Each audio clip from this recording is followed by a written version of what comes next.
fait, ce qui reste de la tradition et des procédés bauchéristes au dernier régiment monté de français, donc la garde républicaine. Nous, on a un particularisme bien affirmé, c'est qu'on pratique une équitation de travail. L'écuyer en chef portugais vous a dit ce que c'était. Par exemple, ça peut s'apparenter à une équitation dans les arènes où il y a une obligation de résultat. Nous, c'est une équitation dans le monde actuel, soit au service des grands de ce monde par rapport à des actions protocolaires, ou bien encore des actions de sécurité publique à cheval.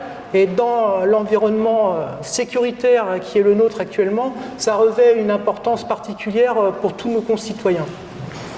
Donc notre état d'esprit, ça, disons, le fait de travailler journellement avec un cheval, parfois pendant plusieurs années, ça apporte un certain questionnement, à savoir qu'est-ce qu'on fait de ce cheval? Est-ce qu'on en fait une machine bien huilée, sans initiative, ou au contraire un partenaire avec sa part à faire? Sa part à faire, c'est sa capacité à, disons, à lire l'environnement, sa capacité à interagir avec le cavalier pour pouvoir faire exécuter la mission dans les meilleures conditions. Donc nous, le parti pris est très clairement celui de considérer le cheval comme un partenaire. Avant de parler de M. François Baucher, nous allons parler de l'histoire immémoriale, c'est-à-dire de l'évolution du rapport homme-cheval, autant sur le plan physique que psychologique. Donc il y a une petite mise en situation qui, j'espère, vous plaira. Alors le rapport homme-cheval, c'est d'abord le rapport avec le cheval sauvage. Donc là, le cheval, en fait, lui, il fuit le contact. Le sentiment du cheval, c'est la crainte du prédateur, et le sentiment de l'homme, c'est l'excitation. Donc ça, c'est important de le savoir, parce que le cheval, à l'état naturel, à l'état brut, c'est un gibier. Donc il va falloir, à un moment donné, trouver des ponts, des connexions pour pouvoir travailler ensemble. Donc ça débute par le débourrage. Là, le cheval est à la remorque des aides de l'homme, c'est-à-dire que quand on lui propose de faire quelque chose, on a le sentiment de le manutentionner. C'est-à-dire qu'il s'engage dans le couloir des aides progressivement si rien de fâcheux ne lui arrive. Donc le sentiment du jeune cheval, c'est vraiment l'interrogation candide. Il se dit, que se passe-t-il? Que me veut-on? Et le sentiment de l'homme, c'est la concentration, car durant cette phase, il ne faut pas se louper, il faut vraiment garder la confiance du cheval. Là, vous voyez un jeune cheval de 3 ans, un percheron, dans un parcours d'embûche, c'est-à-dire un parcours artificiel qui le confronte à des difficultés nouvelles pour lui. Et donc ces percherons sont déjà maintenant dressés et sont les cavaliers du régiment de cavalerie qui défilent en tête de la fanfare. Ici, ensuite, un autre stade, le cheval dressé.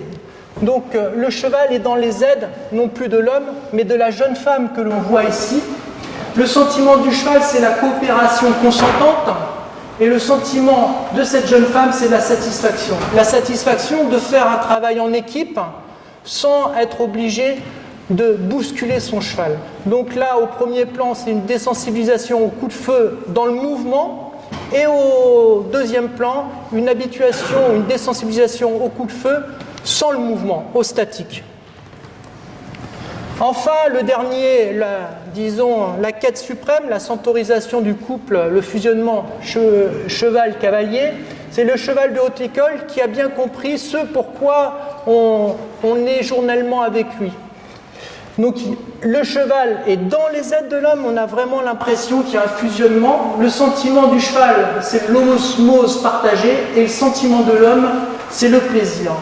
Là, sur cette photo, on voit la connexion du cheval, en particulier les mouvements des oreilles, où on voit qu'il est attentif, une oreille dirigée vers son cavalier. Si moi-même j'avais eu ce mouvement d'oreille, j'aurais fait de même. Donc le courant bochériste est issu d'une époque, la Révolution, comme l'a précisé l'écuyer en chef portugais, et de l'arrivée d'un nouveau type de chevaux, c'est-à-dire les pur sang anglais. Il faut savoir qu'après après la Révolution, toutes les académies équestres royales, qu'elles soient les grandes écuries versaillaises ou les académies provinciales, ont été dissoutes. Les écuyers soit se sont morts, soit ont été, ont émigré. Donc ça laisse un certain vide. Ce vide va être en partie comblé par deux personnages. Donc il y a une confrontation célèbre. Le premier personnage, c'est celui que vous voyez actuellement, c'est François Bocher. Donc c'est un écuyer roturier, chercheur, qui prône une équitation raisonnée. Donc il essaye de mettre en forme des choses et qui sont particulièrement adaptées pour ces nouveaux venus que sont les pur sang anglais. À côté de lui, il y a encore une réminiscence de l'Ancien Régime, à savoir monsieur Antoine Cartier d'Or, vicomte, qui était à la tête de l'école versaillaise et qui, lui, a fait l'effort de réadapter les anciens principes classiques à une équitation plus d'extérieur. C'est l'époque où les gens se retrouvent au bois pour se promener, c'est l'époque où le style de vie de la classe aisée est tourné vers les chevaux et où le cheval a une importance particulière pour l'armée. Donc deux systèmes qui s'opposent, vous avez bien compris que c'est aussi une opposition de classe, mais c'est aussi une opposition de système. Le système bochériste, on met le cheval dans l'équilibre, on le décontracte, avec des assouplissements locaux. L'écuyer en chef a parlé de la mâchoire, c'est la mâchoire, l'encolure, flexion d'encolure, c'est les rotations des épaules, c'est les rotations des hanches, c'est le reculer pour assouplir le rein. Et lorsque le cheval est en équilibre, au pas ou en statique, décontracté, on instille progressivement le mouvement en avant, sans que le cheval ne perde son équilibre. Le système doriste, lui, prend le même problème mais à contre-pied. Lui, il faut que le cheval soit dans le mouvement, l'allure privilégiée est le trot. Il cherche un appui sur la main pour pouvoir décaler la ligne des épaules et des hanches de façon à ce que le cheval, se déplaçant latéralement, par exemple dans l'exercice de l'épaule en dedans, s'engage et de cet engagement naît l'équilibre dans le mouvement. Donc on parle de langage, nous sommes dans un symposium où le mot langage apparaît, et c'est important. Donc le langage muet et laconique de François Bocher, pour lui il y a 3 phrases à faire connaître au cheval, ou 3 sentiments, ou 3 idées à lui faire parvenir. Le tu fais mal, le voilà ce qu'il faut faire, et tu fais bien. Celui qui arrive à instiller dans son équitation ces 3 idées, possède l'érudition équestre nécessaire pour faire des belles choses.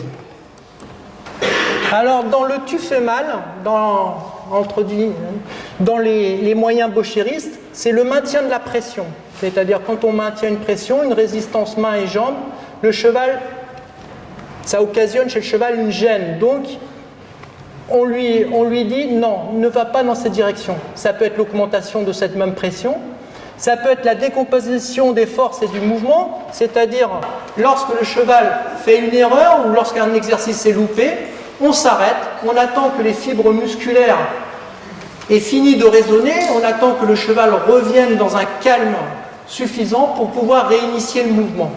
Ensuite, c'est l'effet d'ensemble, le fameux procédé bochériste par excellence, qui associe l'action des mains et des jambes, qui oppose les forces, disons, de propulsion et les forces qui freinent.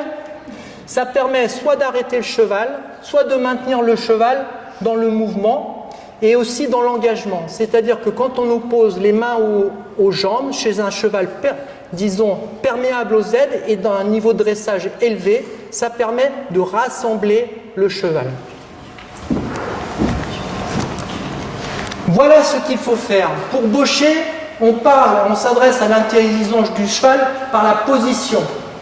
Donc cette position, c'est, grâce à nos aides, on va donner cette position au cheval Le cheval étant dans cette position, on va initier une action, soit avec nos jambes et avec nos mains, et de cette action et de cette position naîtra le mouvement. C'est-à-dire qu'on propose au cheval, on positionne le cheval, et il y a une porte de sortie, et cette porte de sortie, c'est le mouvement que l'on souhaite voir faire à l'animal.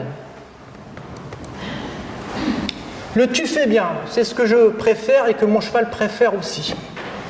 Enlever la pression, donc c'est aller avec le cheval, s'immiscer dans sa locomotion et en même temps le récompenser son besoin de motricité, de mouvement. C'est une proie, il a envie de bouger, il a envie de faire les choses.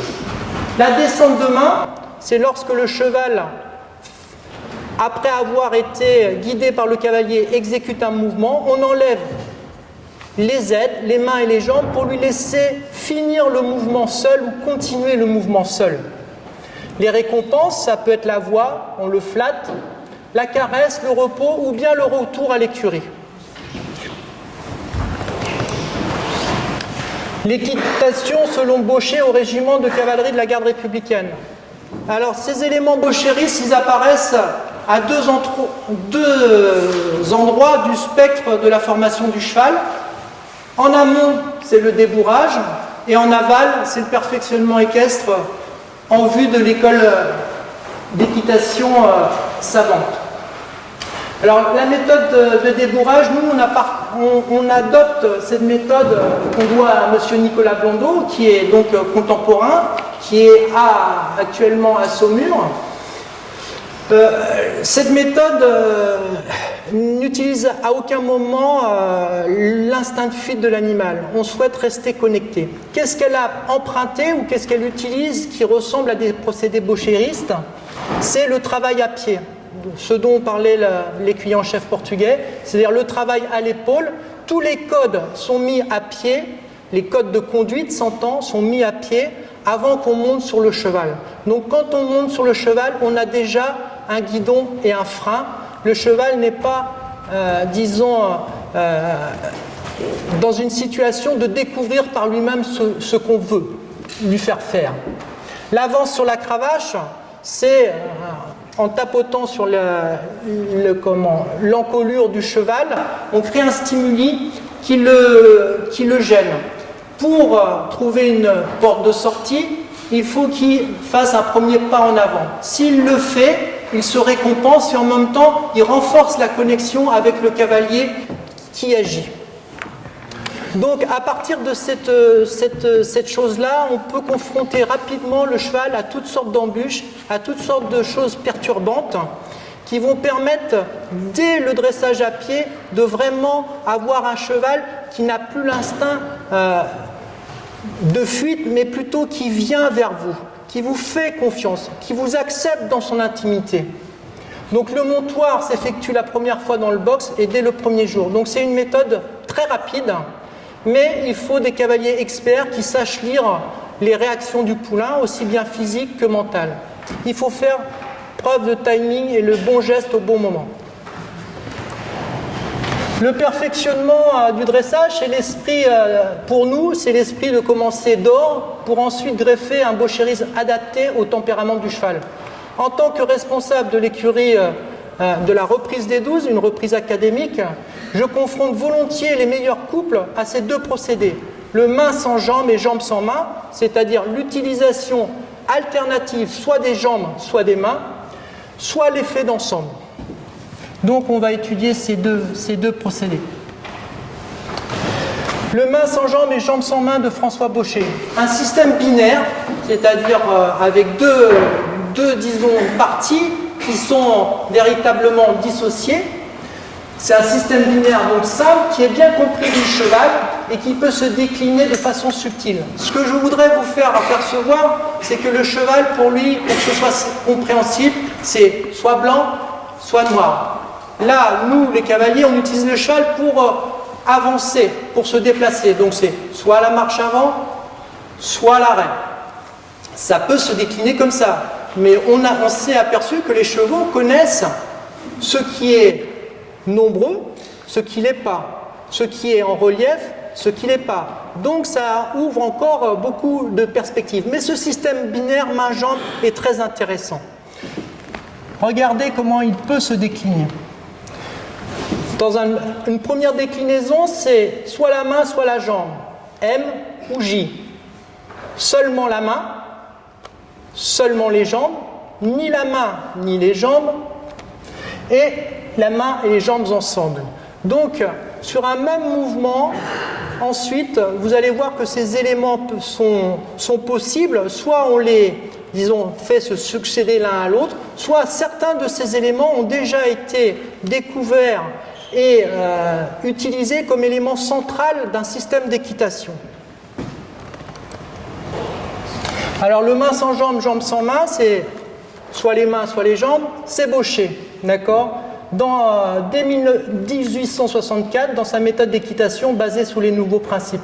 C'est intéressant pour le jeune cheval et jeune cavalier parce que ces éléments étant très dissociés, ils sont facilement compréhensibles. Et c'est intéressant aussi paradoxalement pour le cheval fait et le cavalier expert, parce que ça permet à chacun de savoir la part, soit des aides, soit de la sensibilité du cheval. C'est aussi carrément un raccourci qu'a emprunté l'écuyer mirobolant Étienne Bedan, qui pour lui s'est aperçu que quand le cheval est dans l'auto-impulsion, il n'a plus besoin de jambes, le cheval veut toujours avancer. Donc il suffit de donner la position avec la main pour que le mouvement naisse. La main fixe pour le passage, un changement de pli pour un changement de pied, par exemple. C'est aussi le jambe sans main. Donc là, l'écuyer portugais reconnaîtra la personne, c'est son mentor. J'ai une tendresse particulière pour monsieur Dom Diogo de Bragança, qui était un homme de cheval exceptionnel et qui nous a fait un plaisir remarquable en écrivant l'équitation de tradition française. Il s'est plus intéressé en quelque sorte à notre équitation que nous-mêmes. Et pour ça, je le remercie. L'équitation tauromachique, c'est aussi parfois une équitation sans main. Pourquoi ? Parce que le niveau d'activation du cheval quand il rentre dans l'arène, il sait qu'il y a un taureau. Moi, si je rentre dans une arène et je sais qu'il y a un taureau, je pense que mon niveau d'impulsion va monter crescendo. Et si en plus j'ai les deux mains occupées par les banderilles, il ne me reste plus que mes jambes. D'accord ?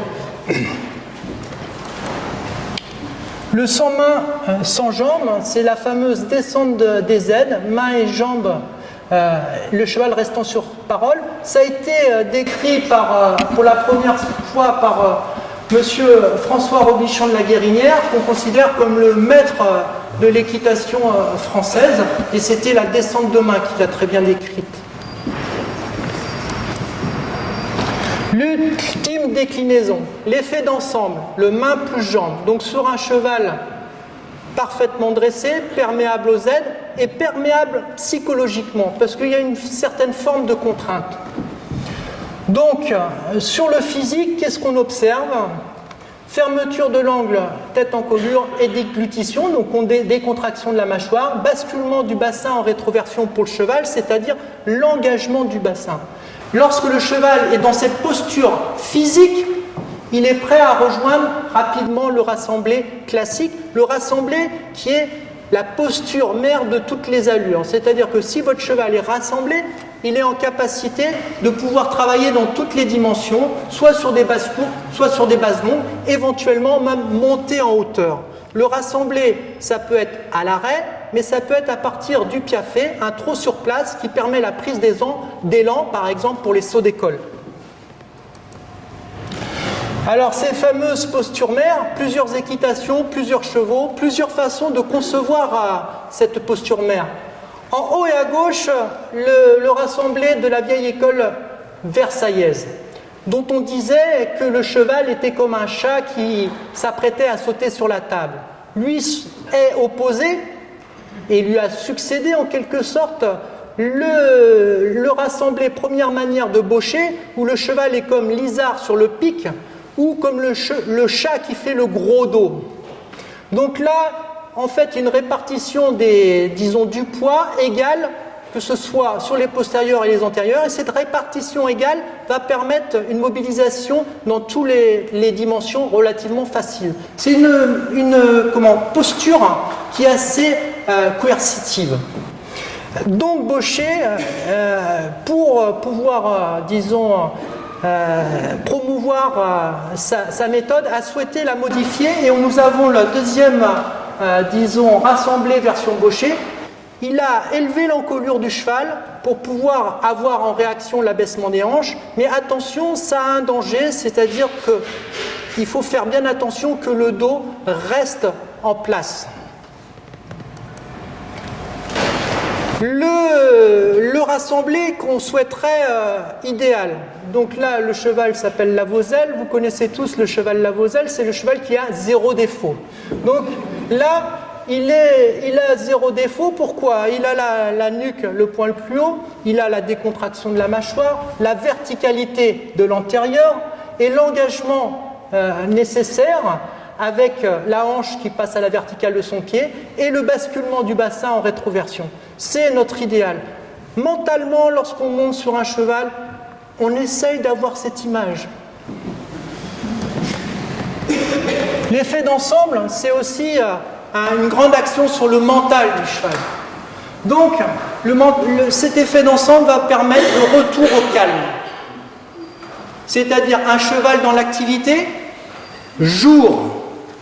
Le retour au calme, nuit. Jour, nuit, on, off. Ça permet aussi d'augmenter le niveau d'activation du cheval. C'est-à-dire que quand on fait se succéder à des intervalles assez courts les effets d'ensemble, ça permet de monter le niveau de vibration du cheval. Ce qui a fait dire à Nuno Oliveira que quelqu'un qui connaissait bien l'effet d'ensemble ne pouvait pas ignorer le piafé. Pourquoi? Parce que sur un cheval, par exemple, dans un pas bien impulsionné et rassemblé, si vous alternez progressivement les effets d'ensemble, ça mène tout droit à la diagonalisation, puis ensuite au piafé. Donc, une démo vous valant mieux qu'un long discours. Donc, conclusion. Pour François Baucher, le cheval a la perception, comme il a la sensation, la comparaison et le souvenir. Il a donc le jugement et la mémoire. Il a donc l'intelligence. Jour, niveau d'activation important. Jour, nuit. Jour,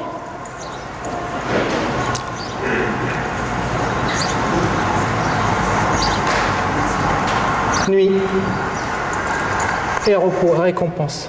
Voilà. Je vous remercie pour votre patience et je m'excuse pour les enfants qui